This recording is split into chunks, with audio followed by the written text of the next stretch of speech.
Muy buenas noches, bienvenidos a Odisea. Si tuviéramos que encontrar una palabra para caracterizar no este momento que estamos viviendo, sino más bien todo un ciclo que arranca probablemente a mediados del año pasado, el clima que se vive en el país, el clima que se vive sobre todo en la política, esa palabra sería desconcierto, perplejidad. No solo en la sociedad, que ve cómo se construye en la escena del poder un diseño nuevo, actores desconocidos, movimientos inesperados, sino desconcierto y perplejidad en los propios protagonistas de la dirigencia política. Hay desconcierto en el peronismo. ¿Por qué? Por una derrota muy importante. Probablemente si uno mira la trayectoria de ese partido a lo largo de la historia, una derrota histórica. Hay desconcierto, y un desconcierto superior al del peronismo, en Juntos por el Cambio. ¿Por qué? Porque se supone que era la alternativa al gobierno de Alberto Fernández, que era la alternativa al peronismo, y fue desplazado como alternativa. La mayoría del público, la mayoría del electorado eligió otro instrumento para cambiar de gobierno y eventualmente para castigar al gobierno anterior. Y hay desconcierto en el propio gobierno. ¿Por qué? Porque no pensaban llegar, porque no pensaban que iban a gobernar, porque nadie se preparó en el último año para semejante velocidad en el ascenso de Javier Milei al poder, a la plataforma del gobierno. Y esto lo estamos viendo. Este desconcierto produce mutaciones en las personas. Está buscando cada uno su lugar, está buscando cada uno su discurso. Entre todos, el más destacado en esa búsqueda es Javier Milei. Podríamos recurrir para caracterizar lo que está pasando en la personalidad de Milei, y tal vez a él le gustaría, a categorías bíblicas. Entre otras cosas, Milei ha puesto de moda la religión para interpretar, metaforizar, darle un lenguaje a la política. Leí el otro día un texto de un gran teólogo argentino que se llama Gonzalo Sarazaga. Es un texto sobre el liderazgo. Y este teólogo, basándose en algunas categorías de historiadores, señala que hay dos tipos de modalidad del liderazgo. Si uno mira el Antiguo Testamento, hay dos figuras centrales para encarnar el liderazgo. Una es la del profeta. El profeta es aquel que señala lo que va a venir, hacia dónde vamos, que señala un horizonte que en general la mayoría no capta, no percibe, no imagina. Es también el que dice lo que falta por hacer. Y el profeta es el que muchas veces, si uno lee la Biblia en términos muy apocalípticos, denuncia lo que está pasando, corre el velo. Bueno, daría la impresión de que Milei, Javier Milei, durante todo este tiempo, ha tratado de encarnar ese rol, el rol del profeta. Es el Milei de Davos. Mucha gente dice, ¿y por qué no fue a presentar su plan de gobierno, a vender el país, a buscar inversiones? Y él no, fue a Davos con un mensaje profético para todo Occidente. Es probablemente el Milei al que le gustan, el que llama la atención, sobre todo en las redes sociales, pero también la prensa internacional, en otros países, donde ese mensaje lo leen a la luz de la escena local en cada lugar. Los de Trump en Estados Unidos, los de Meloni en Italia, los de Vox en España. Profeta. Tiene un aporte desde ahí, por supuesto, está corriendo el velo. Está mostrando un submundo que había por debajo de la política, muchas veces al que accedíamos los que estamos muy vinculados al fenómeno, pero ha sacudido el árbol. Es el rol del profeta. Por supuesto, muchas veces lo hace, también esto es característico de esa personalidad profética, como un iluminado, como el dueño de la verdad. Puede ser peyorativo, puede ser autoritario. Puede ser lo contrario de lo que uno espera de un líder liberal, por ejemplo, en el tratamiento de los periodistas. La forma en que se ensaña lo hizo ahora con Martín Rodríguez Yebra, con Marcelo Bonelli. Una gran descalificación que entiende que hay una conspiración o un error en aquel que solo mira distinto, mira desde otro ángulo. También ahí hay algo del profeta, del que no tiene dudas, del que tiene todo resuelto. Ahora, hay otro rol, si uno va, insisto, a la Biblia. El rey, el que gobierna, es otro papel. Sí, tiene que tener en cuenta hacia dónde quiere ir, pero al mismo tiempo tiene que implementar. Se le piden resultados, no alcanza con que muestre los problemas, los tiene que resolver. Y para resolver tiene que negociar. Tiene que tener algún sentido práctico, tiene que coordinar voluntades, tiene que entender el punto de vista del otro, cosa que muchas veces el profeta está relevado de hacer. ¿Qué estamos viendo? ¿Qué estamos viendo? Que en Milei hay una especie de mutación, no sabemos con qué profundidad, con qué consistencia, con qué persistencia, de profeta a rey. Está buscando su fórmula política. Cristina Kirchner está buscando su fórmula política. Macri está buscando su fórmula política. Este país estuvo dominado por una ecuación, probablemente nítidamente desde el año 2008 en adelante, kirchnerismo-antikirchnerismo. Si ustedes quieren, peronismo-antiperonismo. Esa forma de entender el juego explica menos. No digo que no explique nada, explica menos. Y para gobernar hay que encontrar otra ecuación. Bueno, Milei está en busca de esa otra ecuación. La lógica, en las últimas horas, el vocero Manuel Adorni mostró el borrador que el mismo Milei garabateó para el discurso del viernes pasado. Ahí lo tenemos. Acá está. ¿Cuál es la lógica de este gráfico? Yo tengo proyectos, la ley, el DNU, no me importa si salen o no. El objetivo de esos proyectos es mostrar una realidad, revelar, correr el velo. Por lo tanto, no hay derrota. A un gobernante sí se le piden éxitos, no alcanza con mostrar la realidad. Lo bueno sería que la ley salga. Lo bueno sería que lo que se propone lo ejecute, que haya un éxito de implementación. Eso se pide al rey, no al profeta. Ahora estamos viendo un giro. Y en el discurso del viernes pasado propuso cosas concretas. Un acuerdo fiscal. Un acuerdo fiscal muy importante, esto ahora nos vamos a detener, con los gobernadores. Y un paquete de leyes aprobadas.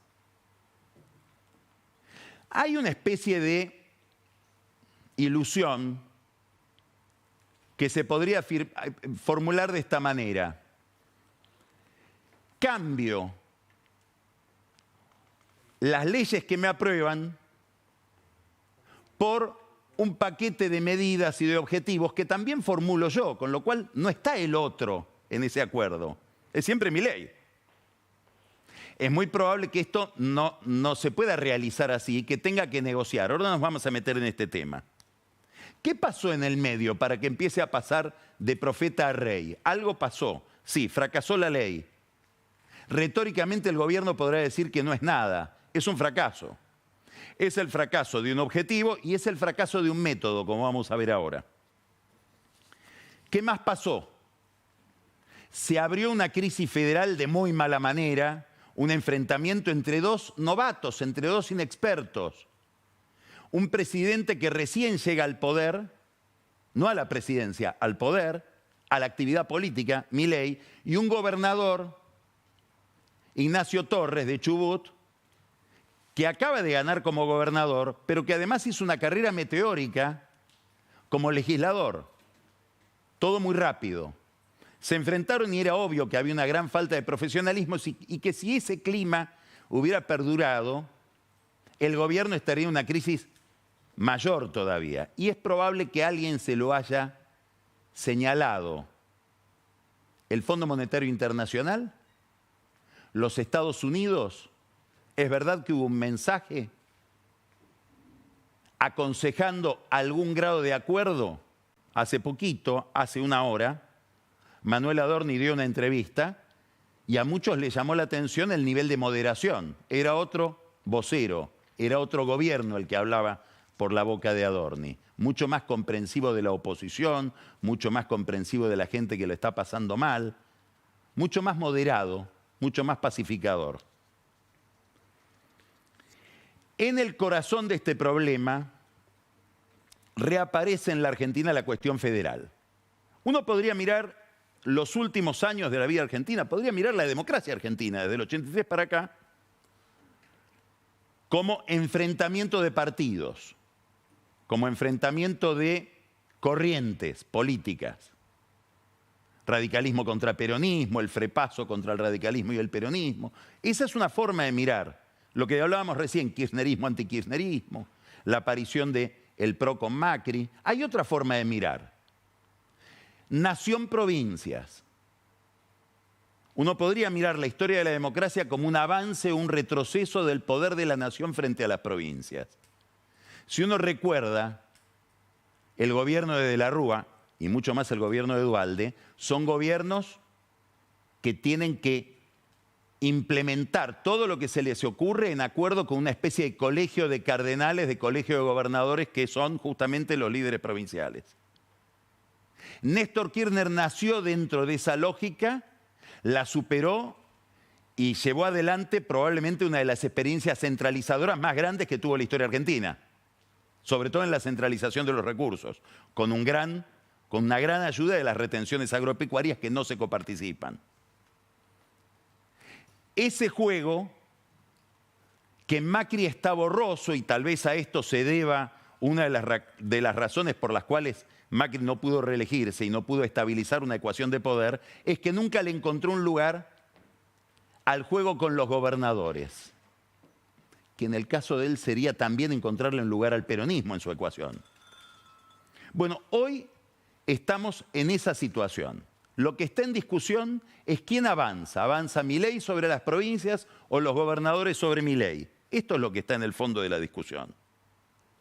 Y acá hay un episodio importante que tiene que ver con la reunión de un grupo de gobernadores del norte el 20 de febrero en conmemoración de la batalla de Salta, en Salta, alrededor del gobernador Gustavo Sáenz. Y ahí fue el ministro del Interior. Y ahí se habló por primera vez de salgamos de este pantano en el que quedamos metidos en el Congreso. Y el gobierno ensaya, por eso decía, no solamente un nuevo acuerdo, sino otro método. Tal vez alguien les podría haber dicho o les podría decir hoy, era por ahí.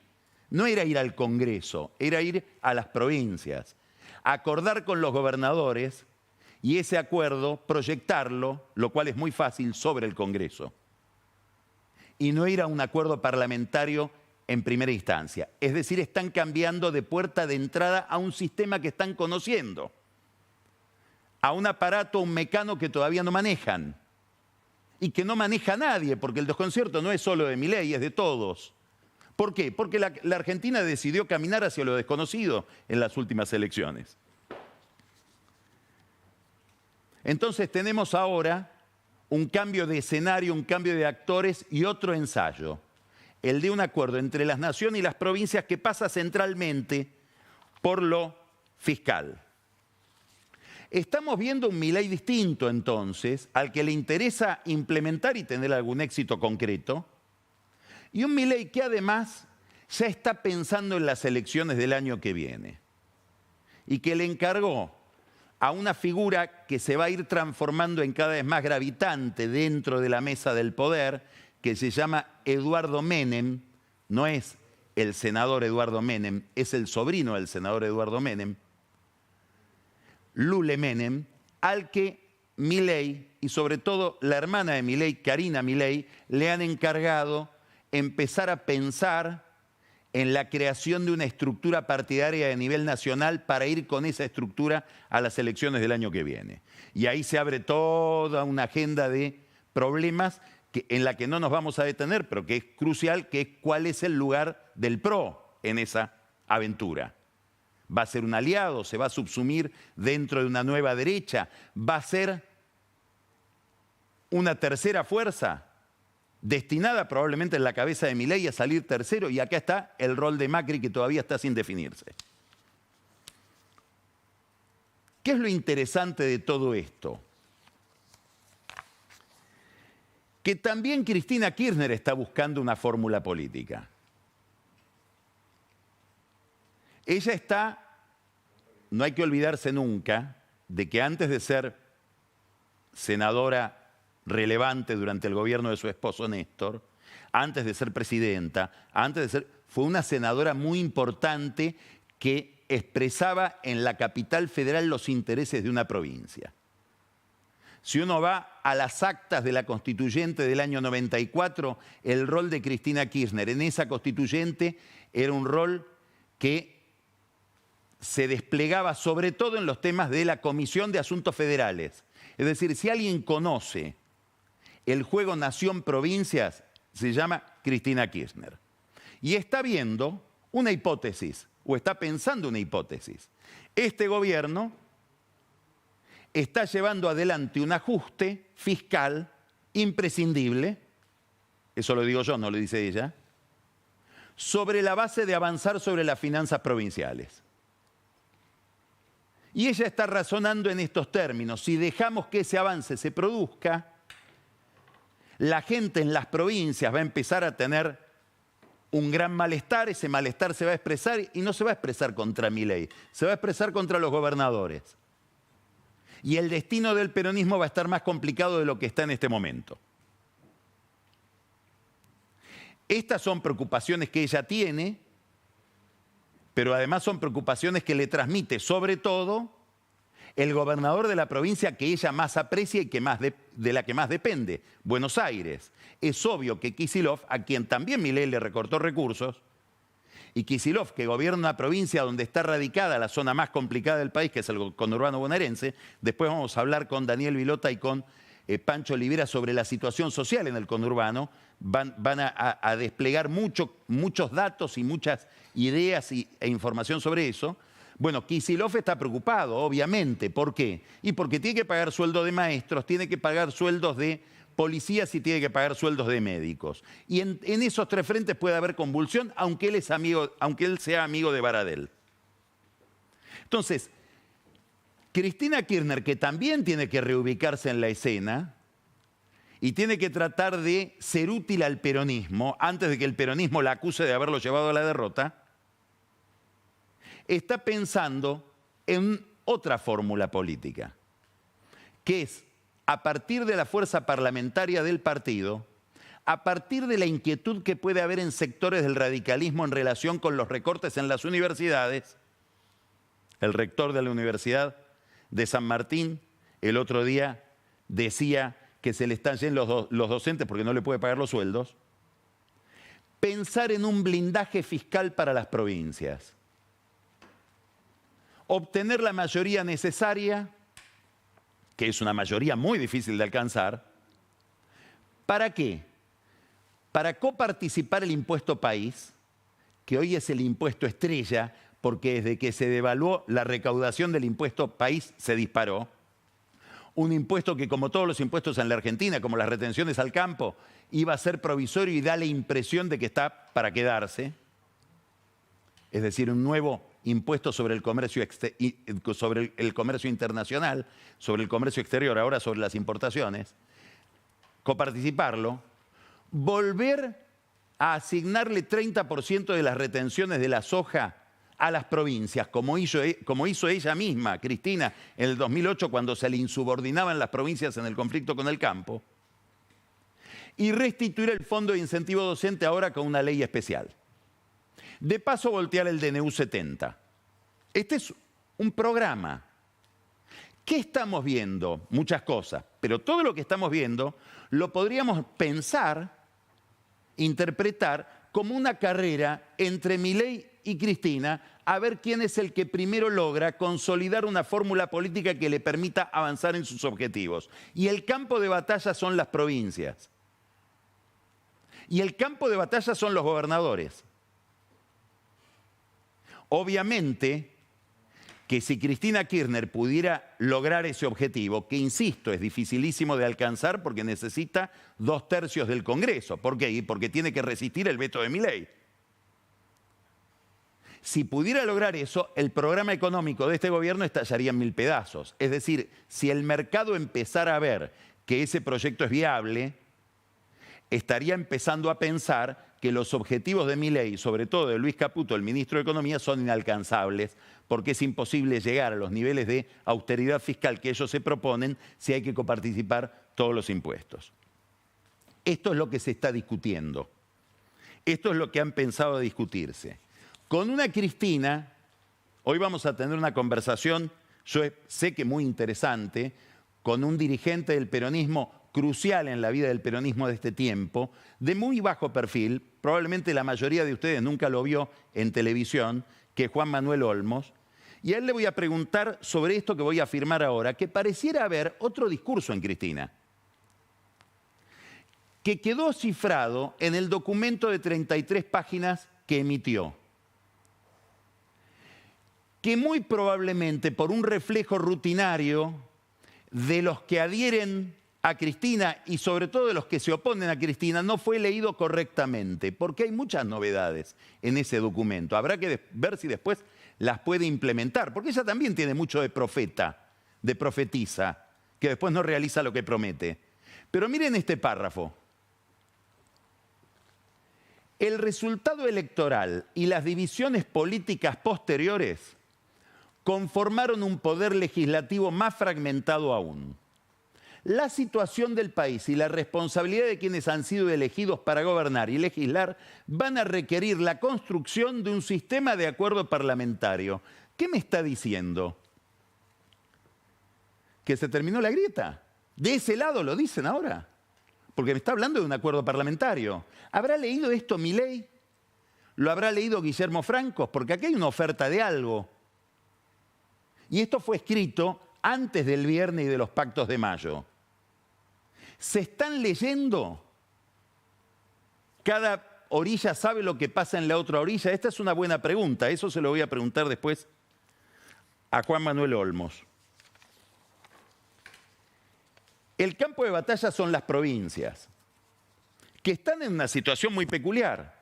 Primero, ¿por qué? Por la caída de recaudación, que afecta al Estado Nacional y que afecta a las provincias en todo lo que tiene que ver con impuestos coparticipables.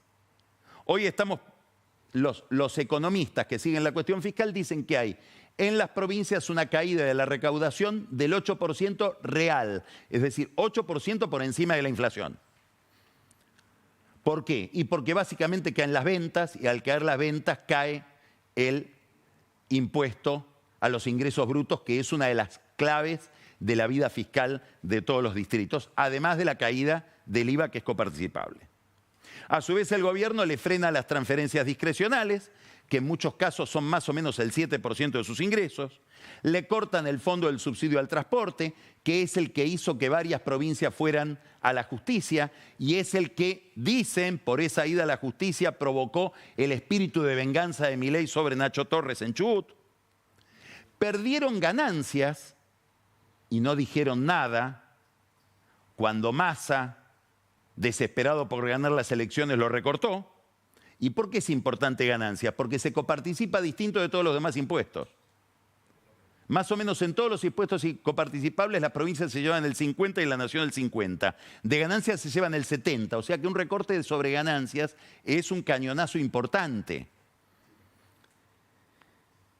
Y hay algo en los pactos de mayo, en la formulación que hizo el presidente de su propuesta, es el punto 3, que es muy importante, porque dice en ese punto 3 que un objetivo al que está convocando a los gobernadores es volver al peso que históricamente tuvo el Estado sobre el Producto Bruto de la Argentina, sobre la economía argentina. 25% de todo el Estado, no del Estado Nacional. Significaría volver a la etapa anterior al kirchnerismo. Eso implica un ajuste brutal sobre las provincias. Es imposible alcanzar ese objetivo con solo un ajuste del Estado Nacional. Entonces, este es el tema de la agenda. Y los gobernadores temen que ese ajuste se traslade a la gente en las provincias, sobre todo entre los empleados públicos. Las mismas preocupaciones de Kicillof las tienen todos los gobernadores, con manifestaciones de los maestros, con manifestaciones del empleo público en general, médicos, y ni que hablar de la policía. Cuando cualquier gobernador se levanta a la mañana, lo primero que quiere saber es si puede pagar los sueldos. Y esto es lo que ellos ven ponen en tela de juicio. Hay que recordar la historia. Probablemente esto esté olvidado, porque pasó mucho tiempo. Pero si uno vuelve a los 90, cuando se habla de que Milei es una especie de revival con algún aire de familia con el menemismo, se me van ocurriendo preguntas para Olmos mientras lo voy diciendo, uno no recuerda, o no todo el mundo recuerda, que los 90, la normalización de los 90, presentaba un panorama muy distinto al que conocimos en los últimos años a nivel federal. Gobernadores que se caían, puebladas en algunas provincias, y la aparición de líderes sindicales estatales, provinciales, muy combativos. A la cabeza de todos voy a hablar de alguien que hace mucho que no se menciona, el Perro Santillán. Son las señales, los movimientos, los signos de aquella época, que era una época de ajuste, de normalización, de modernización, de desregulación, de todo lo que se está imponiendo ahora como agenda desde el gobierno nacional. Esto lo están viendo los gobernadores. Entonces dicen, no queremos esperar hasta mayo. Queremos negociar esta semana. ¿Cuándo? Antes de que empiecen las paritarias provinciales. Queremos saber con cuánta plata vamos a enfrentar a nuestros sindicatos provinciales, sobre todo a los de la administración pública y sobre todo policías, médicos y maestros.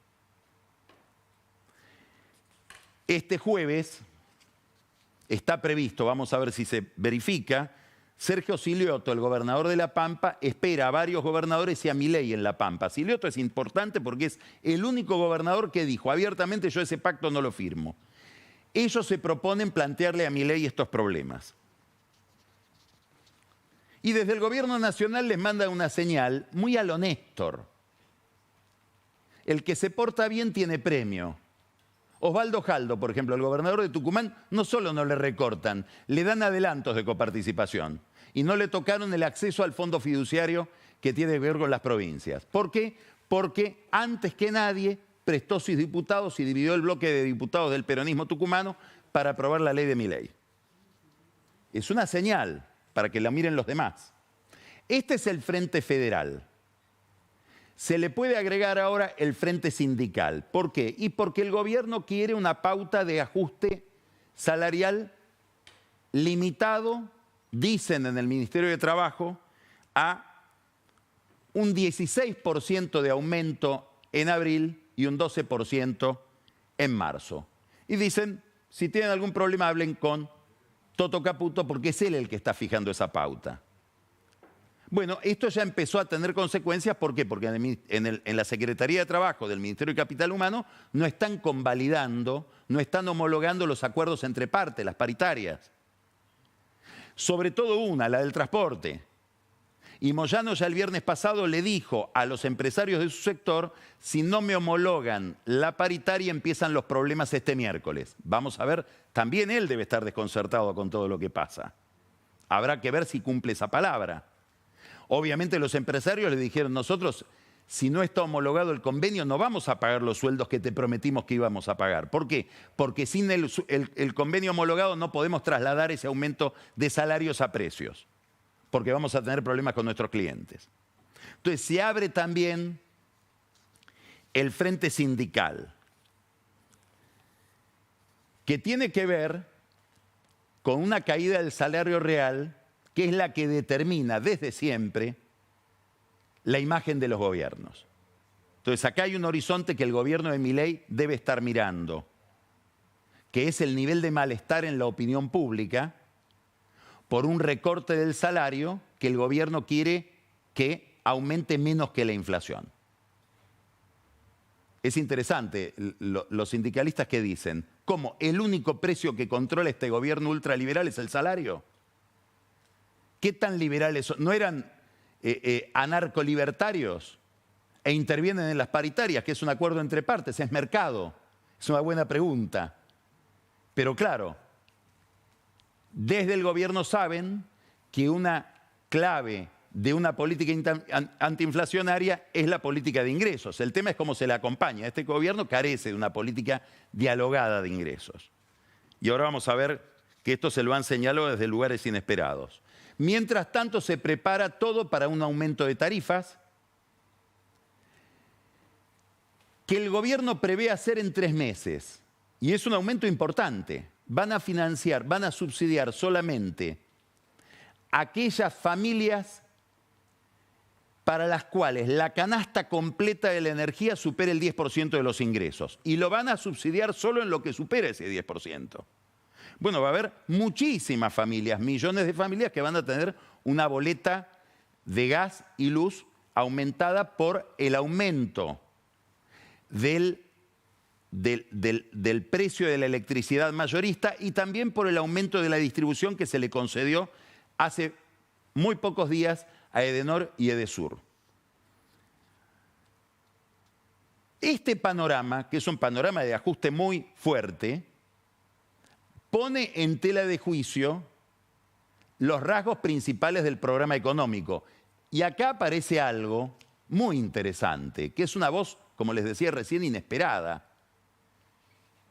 Creo que como el documento de Cristina, hay un pronunciamiento de otra mujer que ha sido mirado con alguna superficialidad. ¿De quién estoy hablando? De Gita Gopinath. Es la representante de Estados Unidos en el Fondo Monetario Internacional y es en esa calidad la responsable del programa y de la negociación con la Argentina. Estuvo en Buenos Aires, dio 2 entrevistas, en La Nación y en Clarín. En ambas dijo lo mismo. ¿Qué dijo? Vamos a mirar sintéticamente las afirmaciones, obviamente muy estilizadas, muy abreviadas de lo que ella desarrolló en esas entrevistas. Primero, no levantar el cepo por ahora, hasta que no haya reservas. La dolarización es una fórmula que no es una panacea, no es mágica. Y algo muy importante, para dolarizar hay que tener una disciplina que a lo mejor es mejor tener el peso que el dólar. Estas 2 primeras afirmaciones son muy importantes porque es imposible que este gobierno llegue a un acuerdo con el fondo si no despeja la incógnita monetaria y cambiaria, si no adopta un régimen monetario explícito. Todavía no sabemos cuál es. Es una de las grandes incógnitas de la Argentina de hoy. Esto va a la dolarización, va a un sistema bimonetario, va a haber una sola moneda que es el peso fortalecido. Todavía no lo sabemos. El ajuste fiscal no puede ser solo licuación, no lo dice así. Pero está planteando que el gran instrumento de este gobierno para llegar al déficit cero fue, primero, adelantar pagos de enero a diciembre y después una gran licuación. Además de no pagar cuentas muy importantes como la de la energía.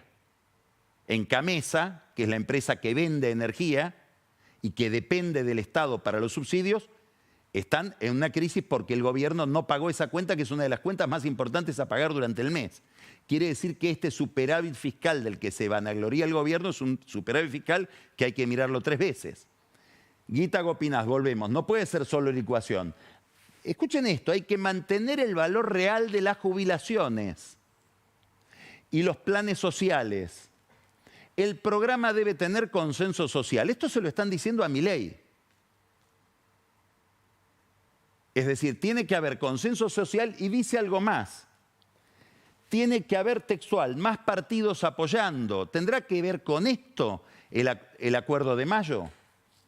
Los que más tienen deben aportar más.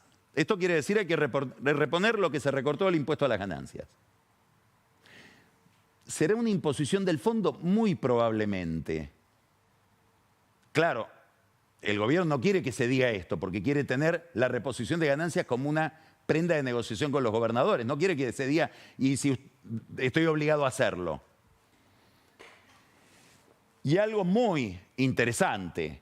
Hay exenciones regionales que deben ser revisadas porque tienen un costo enorme. Está hablando, obviamente, de Tierra del Fuego. A propósito de Tierra del Fuego, cuando se habla de Tierra del Fuego, siempre se habla de los electrónicos, de Niki Caputo y Rubén Cherniakhovsky. Pero hay muchos otros sectores que están beneficiados por ese régimen que es tan irracional. Por ejemplo, los textiles. Hay una versión muy insistente en el sector textil ligado a Tierra del Fuego, pero muy insistente y bastante verosímil, de que hubo una negociación con Massa para que Massa, pocos días antes de la segunda vuelta, firme un decreto para prorrogar el régimen textil, que había quedado fuera de la prórroga general del régimen de Tierra del Fuego. Aparentemente, presuntamente, esto dice la versión, por supuesto es muy difícil de demostrar esto, había una contraprestación por ese decreto, dicen de $2 millones. ¿Cómo hacer para que Massa firme y esté seguro de que va a recibir ese aporte, si es que esto es cierto, insisto, es una versión? ¿Cómo hacer para no darle la plata y que después no firme? Había un problema de confianza mutua. Eligen un tercero, que sería el que tenía la plata para que se active cuando él firmaba, o cuando firmaba la persona responsable para prorrogar ese régimen. ¿Será verdad? Hay un elemento verosímil. Todos dicen que el encargado de manejar esa plata, el que tenía que pagar cuando se firmara el decreto, se llama José Jabás. Empresario, financista, al que se mencionó siempre mucho. Hay mucho ruido al lado de Jabás, alrededor de Jabás en relación con el movimiento de dinero que podría haber hecho la Secretaría de Comercio, la aduana, el Ministerio de Economía de Massa con el tema de las CIRAS, de los permisos de importación, donde dicen que también, todas versiones que se están investigando en la justicia, hay denuncias de que se cobraban coimas. Aparentemente Jabás manejaba ese dinero. Jabás tiene antecedentes. Fue investigado, procesado en la ruta del dinero K, con una peculiaridad. Todos fueron a juicio oral, pero el abogado de Jabás consiguió que él no. Se lo separó del pelotón de los que fueron al juicio oral y está esperando juicio oral con la ventaja de que el tribunal oral no le pone fecha. ¿Quién era el abogado de Jabás? Mariano Cunioli Barona. Por supuesto que no hay que pedirle explicaciones a Mariano Cunioli Barona porque es un abogado defensor y todo el mundo tiene derecho a la defensa. Pero es interesante la circularidad de algunas conductas y algunos nombres. Cuando uno cuenta esto o lo consulta con gente ligada a Massa, muchos, o por supuesto todos niegan. Algunos no niegan, dicen no eran 2 millones, eran 4. 2 fueron para La Libertad Avanza. Y tiene lógica, porque 4 días antes del balotaje, ¿quién me va a asegurar el cumplimiento del decreto? ¿Massa o Milei? Era una incógnita en ese momento, terminó ganando Milei. Pero, como sabemos, todo esto habladurías. Hay un cambio en el gobierno, hay otro cambio en el gobierno.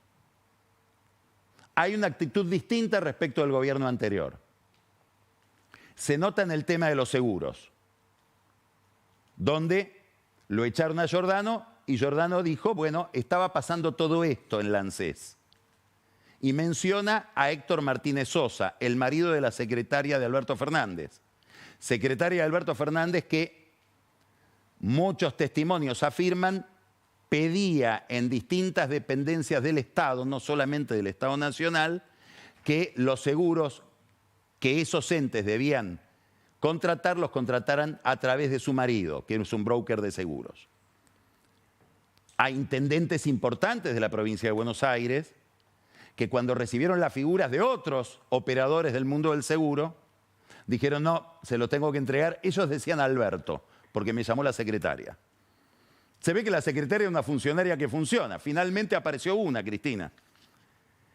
Lo curioso es que se habla solamente, o casi exclusivamente, de Héctor Martínez Sosa, el esposo de la secretaria de Alberto Fernández, y no se habla de otro gran actor competidor de Martínez Sosa que se llama Pablo Torres García, que también tenía un negocio similar, no solamente en Lancés, sino en el gobierno de la Ciudad de Buenos Aires.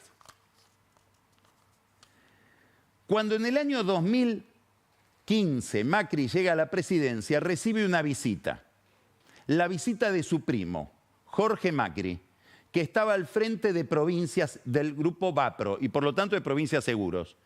Y les escúchame, Mauricio, ¿por qué nosotros en la Ciudad de Buenos Aires tenemos que pagarle una comisión que era altísima en ese momento, creo que más del 7%, a un broker, cuando en realidad la ciudad contrata con Provincias Seguros? ¿Por qué no nos ahorramos esa plata? Ahorrémosla ya, dijo Macri. Y empezó a tenerle cierta ojeriza, que dicen se prolonga hasta hoy, a este Pablo Torres García, que estaba en un cumpleaños de Nicky Caputo, que es el que le abrió la llave de estos negocios, también en Lancés, en un momento en que llega Macri a la fiesta y dice, yo a esta fiesta no entro si no lo echás a Torres García. Aparentemente lo echó. Lo curioso es que Macri siguió gobernando 4 años y Torres García siguió haciendo negocios en Lancés. ¿Podía más Nicky Caputo que Macri? No sabemos, son preguntas insondables. Ahora hay una denuncia penal contra todo esto dirigida a una persona, el encargado del Fondo de Sustentabilidad de Lancés. ¿En qué época? En la época en que Lancés fue gobernado por la Cámpora, que tampoco aparece en esta historia. Aparece solamente Alberto Fernández, pero ha habido alguna complicidad de la Cámpora o alguna obediencia que Fernández no consiguió en otros campos del gobierno.